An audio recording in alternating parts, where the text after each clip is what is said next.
Over the past couple of weeks, you asked approximately 68 questions in the comments. 3 of those questions came up over and over. 3 questions, biblical answers. Let's go.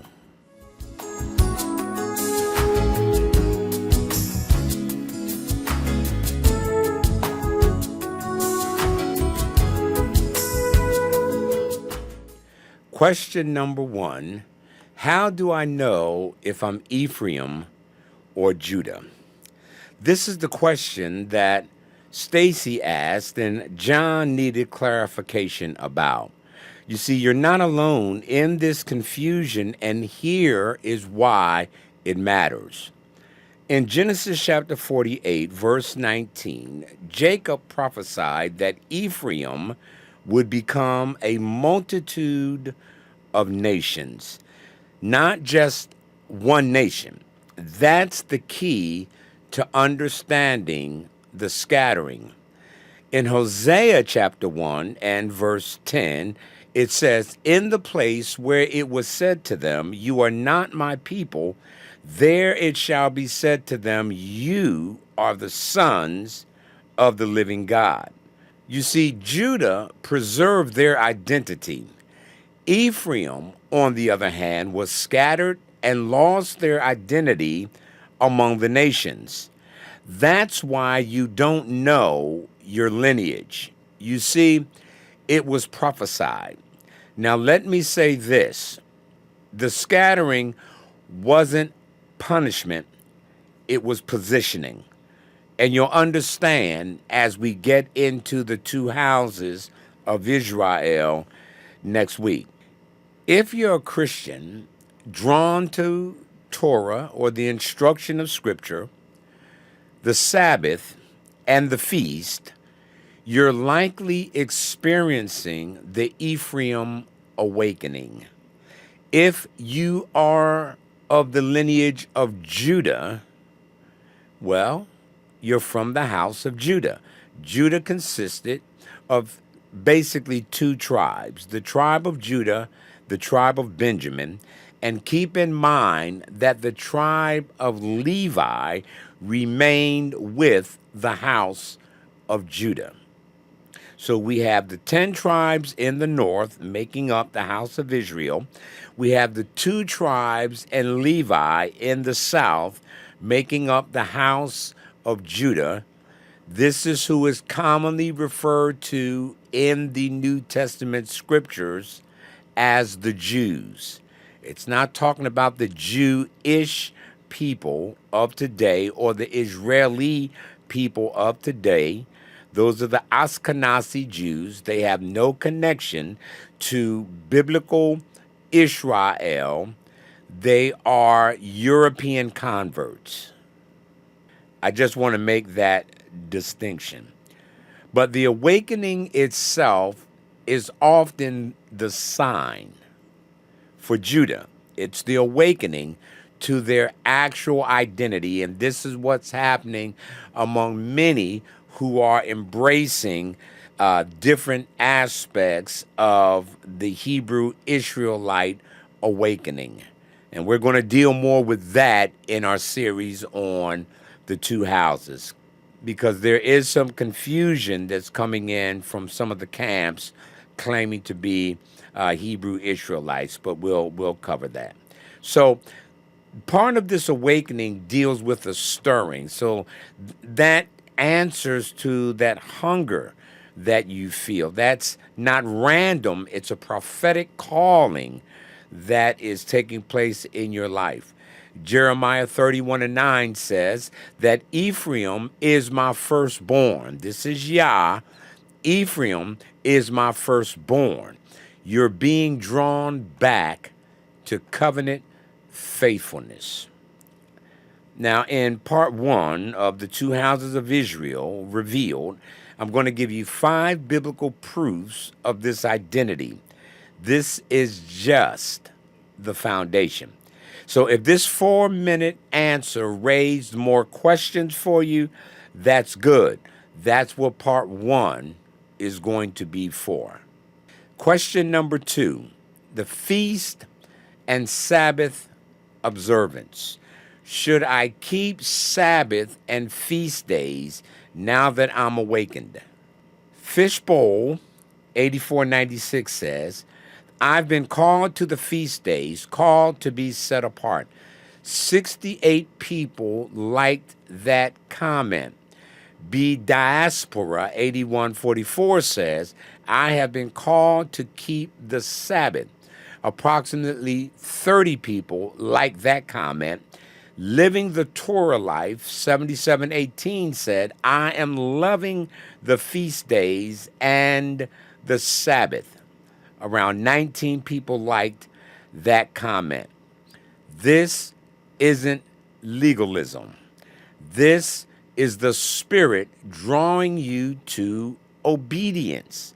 Listen to that call. In Exodus chapter 20, verses 8 and 9, the scripture said, remember the Sabbath day to keep it holy. Understand that the fourth commandment still stands. The word remember means it was established before Sinai. This goes back to creation. The Sabbath is part of the weekly cycle established in the book of Genesis. It was incorporated into the law. Leviticus 23 and 2 says, these are my feasts forever throughout your generations. Forever. Not until Messiah comes, not until the cross. Forever means forever. Again, in the teaching on the two houses of Israel, I'm going to dedicate one teaching specifically to understanding the priesthood of Messiah. That is going to clear up a lot of questions surrounding the feast, surrounding other aspects of the law, because it's very much misunderstood today, both within Christian circles and Messianic circles, not to mention within the Israelite awakening. We need to rediscover the priesthood of Christ, and it may surprise you. Zechariah chapter 14, verse 6 says that all nations will come up to keep the Feast of Tabernacles. Note, all nations will come up. Come up to where? See, these are questions that we're going to look at in dealing with the two houses, because it's important for the end times.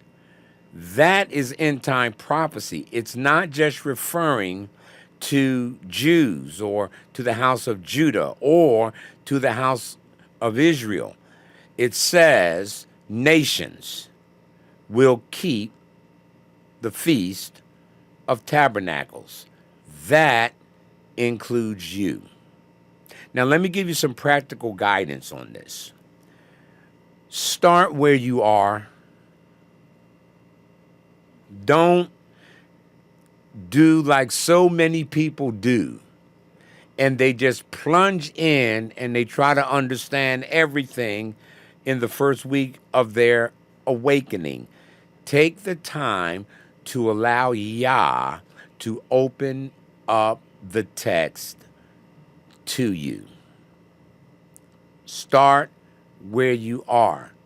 Start with Sabbath observance, which is Friday sunset to Saturday sunset. Well, what do you do to experience Sabbath? You rest, you study, and you worship. This isn't rigid rules that we're talking about. This is covenant relationship that we enter into with the Father through Messiah. And then learn about the biblical feasts. Passover, unleavened bread, Pentecost, Feast of Trumpets, Day of Atonement, Tabernacles. You don't have to be perfect. Remember, you're learning to walk in obedience. Is there going to be isolation? Yes, because 9 times out of 10, your church is not going to understand. Many people acknowledge that they had to leave their congregation over these issues. That's part of the awakening journey. Sometimes you will walk alone for a season. Understand, this isn't about earning salvation. It's about identity and covenant relationship. Question number 3, am I being legalistic or obedient to the instructions of the scriptures? One commenter said, after being constantly told we are not under the law but under grace, they finally left the congregation. And that's common. Many people commented that some people said it was a cult if it's not Christianity. But the reality is, they're just being obedient. It's amazing that obedience to Yah in these days is being termed legalism. But this is perhaps the hardest part. Being called legalistic when you're simply obeying what Scripture says. So let's settle this biblically. Romans chapter 6, verses 1 and 2 talk about this. And Paul asks the question, shall we continue in sin so that grace may abound? God forbid. Paul answered this. Grace, true grace, doesn't give us license to disobey. It empowers us to obey.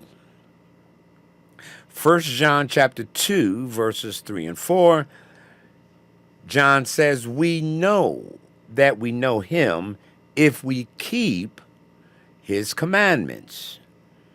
John says that our knowledge of Messiah is proven by obedience. It's not optional. It's not legalistic. It's called obedience. In Matthew chapter 5, verses 17 through 19, Jesus again addresses it, and he says, I did not come to abolish the law, but to fulfill it. See, Jesus didn't abolish the law, he fulfilled it, meaning he lived it perfectly and then showed us how to walk in it. This is why it's so important to study the life of Yeshua. Now, legalism is trying to earn salvation through works. Obedience is responding to salvation with love and covenant faithfulness. Grace saved you. The instruction of Scripture teaches you how to walk in that salvation. So when someone calls you legalistic, ask this question. Ask them this question. Is obeying the 10 Commandments legalistic? Is loving God and neighbor legalistic? Understand something. You're not under the curse of the law. You're under the blessing of the law through your obedience. Again, this is a misunderstood point among Christians and Israelites, this blessing of the law versus the curse of the law. Oh, we're going to dive deep into some of this. So make sure that you are subscribed, that you've hit the bell so that you're notified when these teachings are published. This is going to bless you tremendously. You'll be so happy you subscribe to the two houses of Israel. So we're going to look at that. Your obedience isn't random. It's prophetic timing. This is what the end time regathering prophecy is dealing with. It's about bringing people back into obedience to the covenant. So those were the top 3 questions. How do I know if I'm Ephraim or Judah? Should I keep the feast? And what about Sabbath? And number 3, am I being legalistic because I want to walk in obedience? Those 3 questions have been briefly answered. Feast, yes. Keep them as covenant obedience, but we're going to look at how. Legalism, no. You're being obedient to Scripture. Your identity, you're likely Ephraim Awakening. Now, let me say this. If your ancestors were a part of the transatlantic slave trade, more than likely, you're of the house of Judah. And there's reason for that, and we'll touch on it to give you some understanding about what that's all about. Those are just the foundations. The complete framework is going to be laid out in the upcoming series on the two houses revealed, which is going to begin airing next Monday. So we're going to give you the 7 biblical proofs of the two houses. We're going to give you 5 signs that you're from Ephraim, and we're going to look at the end time regathering prophecy that's unfolding right now. So drop your remaining questions in the comments. I'm reading every one of them to prepare part 1. Be sure to subscribe and hit the bell so that you don't miss the launch of the next series. And I want you, number 3, if this answered your questions, I want you to share it with someone who's awakening. They need this foundation as well. So we'll see you Monday for part 1. Shalom. Have a blessed week.